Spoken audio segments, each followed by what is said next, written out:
Hey everyone, it's Carol Woodbury from SkyView Partners. Just want to thank you for joining me today. Today I'm going to talk to you about the ways that you can manage user accounts through PolicyMinder for Open Systems. So I'm just going to go to one of my AIX servers, and I'm going to go to the user account category. So you can see on this category that I have created a number of what I call templates. And a template is really a way that you can select certain user accounts to look at, and then you can select which criteria you want to look at, and then that criteria is compared to the actual settings on the server that you're examining. So in this case, I am looking at various things like the audit settings and the inactivity, but let me show you what it looks like to create a new template. So when we pop this up, we just can give it a name, but let's go right over to the selection. So what I really wanted to show you are all of the different ways that you can select the different user accounts. So you can select based on the user account name, and that can be a generic name. You can look at the primary group, the members of a particular group, whether or not it's an admin user account, the number of days inactive, the days since the password was last changed, the UID, whether or not it has a password, and you can also look for non-unique UIDs. So that's the examples of the various templates that I've already created. So let me go ahead and show you what this looks like. This is one that I created because in managing my servers, I want to make sure that when I have a password rule in place, it comes from the global configuration settings and not overridden in the user accounts themselves. So I've created a password override template. And I've selected all of the user accounts because I want them all to be consistent. And that way, if my policy changes, I can make sure and change it at the global configuration setting and don't have to worry about it at the user account setting. So the way that we do that in PolicyMinder for Open Systems is that we look at the user account itself, and especially on AIX, we can choose a policy that says enforce no entry. So that means there is a global configuration setting for that particular rule or attribute in the user account. And if we click enforce no entry, then when we run that compliance check, and the compliance check is where we check the policy that you've just created against what the actual settings are on the servers.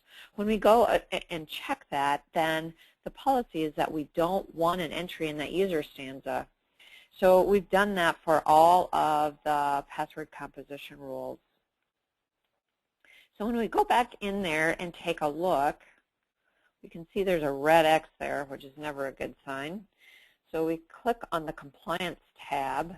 So I've just shown or run a compliance check, and we see that most of the user accounts are compliant, meaning that if I go in here, you can see that the policy is no entry, and the server value is no entry, meaning there is no entry for that attribute in the user stanza. But if I take a look at this profile called CJW, this user account is non-compliant. And why is it non-compliant? Because, again, the policy is supposed to be no entry, but there are actual values in the user account setting for the history expire. And if you don't know what these attributes actually are, you can hover over it. So this is the weeks before the password can be reused again. And minimum age is 52, so CJW doesn't have to change her password very often. Minimum length is 2. So these are very weak rules. So we've discovered a user account that is definitely out of compliance with the policy. So what do I do about that? Well, I could go and I could change that by hand. Or if I wanted to, I could enable Fix It and then go to my compliance tab and run Fix It against it. And what that's going to do is strip out those individual entries and put it back so that there are no entries. So this is one way that you can use PolicyMinder for Open Systems. So let's look at a couple other examples. Here's one where we are looking for a UID of 0.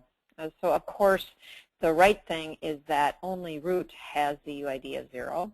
So when we ran the compliance check, oh, well, of course root showed up because we were choosing UID of 0. And the policy for this was that none are allowed, meaning none are allowed except for root.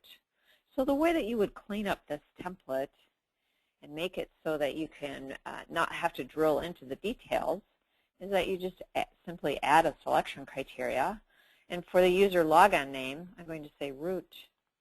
And in this case, I'm going to omit this because, of course, root has a UID of 0. So I don't want to include that in the processing of the compliance check.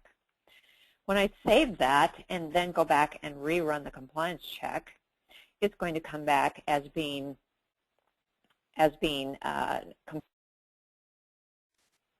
and there it is. We've run the compliance check, and now it is back as compliant.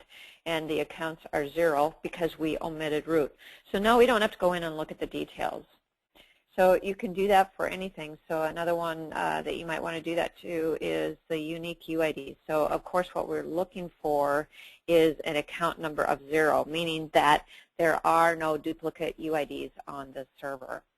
So whatever type of configuration option you need to check for your policies, PolicyMinder for Open Systems can help you manage those user accounts. And if you have the same type of criteria, the same policies that you need to apply to multiple servers, all you have to do is export these values to your other servers. So for example, I can apply these same rules and same policies to my Linux server, and I can pick and choose which user account templates I want to populate over there, and then I can just pick what the destination is, and I can overwrite the policies and immediately have those policies on all my other servers. So it's so easy to have a master set of policies that you want to apply to all of your servers and then run that on a regular basis through our integrated cron function. This is Carol Woodbury, and I've been talking today about how you can aid in your security administration and compliance requirements and automate those tests using PolicyMinder for Open Systems. Thanks so much for joining me.